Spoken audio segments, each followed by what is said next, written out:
Poner fuerzas es obtener la resultante. ¿Qué es la resultante? Es una sola fuerza que reemplaza el efecto de todas las otras dentro de un sistema. Y para que haya un sistema de fuerzas tenemos que tener dos o más fuerzas aplicadas al mismo cuerpo. Un sistema de fuerzas colineales es aquel donde las fuerzas actúan en la misma recta de acción. O sea, pueden tener todos los puntos en común, porque las fuerzas dentro de la misma recta de acción se podían trasladar sin que cambie el efecto. Las fuerzas colineales se clasifican a su vez en de igual sentido, de distinto sentido o pueden ser también mixtas, cuando tenemos mezcla del mismo sentido, como en este caso, pero si miramos en su conjunto, es de distinto sentido todo el sistema. Empezamos analizando fuerzas del mismo sentido. ¿Cómo vamos a hallar la resultante cuando las fuerzas en un sistema colineal tienen el mismo sentido? Fijémonos en el ejemplo. Hay un carrito, o sea el cuerpo es el mismo, una persona empuja y dos tiran. Tenemos tres fuerzas aplicadas al mismo cuerpo, o sea, tres componentes para formar un sistema. Esas tres fuerzas las podemos reemplazar por una sola que va a ser la resultante. ¿Cómo hallamos esa resultante?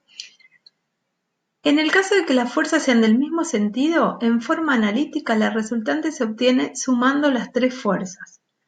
F1, si miramos la escala, cada centímetro o cada segmento son 10 kilogramos fuerza. Entonces, F1 son 3 centímetros, son 3 kilogramos fuerzas. F2, 20. Y F3, si miramos, hay 4 segmentitos, son 40 kilogramos fuerza. Entonces, 30 más 20, 50 más 40, 90 kilogramos fuerza. Eso es en forma analítica. En forma gráfica se trazan los vectores porque las fuerzas son magnitudes vectoriales. Respetando la escala, se trazan las tres fuerzas F1, F2, F3 y después trazamos la resultante, anulando las componentes. Nunca nos olvidemos de anular las componentes, si no nos quedaría un sistema de 4 fuerzas colineales. ¿Cuáles son los elementos que va a tener ahora la resultante? Va a tener la misma dirección, el mismo sentido que las componentes, el punto de aplicación puede ser cualquiera de la recta de acción y la intensidad, o sea, el largo del vector, va a ser la suma de las intensidades de las componentes. Acá les recuerdo que no se olviden nunca de anular las componentes para cualquiera de los sistemas de fuerzas. Si las fuerzas son de distintos sentidos, ¿sí? Como en este caso, dos personas tirando un carro, pero para distintos lugares. Fíjense que esta persona tira con 30 kilogramos fuerza y esta con 50. Entonces, ¿hacia dónde se va a mover el carrito? Obviamente hacia el lado del que tira con mayor cantidad de fuerza. ¿Pero con qué fuerza se va a mover? Con la diferencia entre la fuerza mayor y la fuerza menor. En este caso es 30 menos 50 nos da menos 20, pero siempre es el valor absoluto de la diferencia de las componentes. O sea, se va a mover con 20 kilogramos fuerza hacia la derecha. Por eso la resultante es una resultante de 20 kilogramos fuerzas hacia la derecha. Los elementos de esa resultante son la dirección y la misma dirección que las componentes.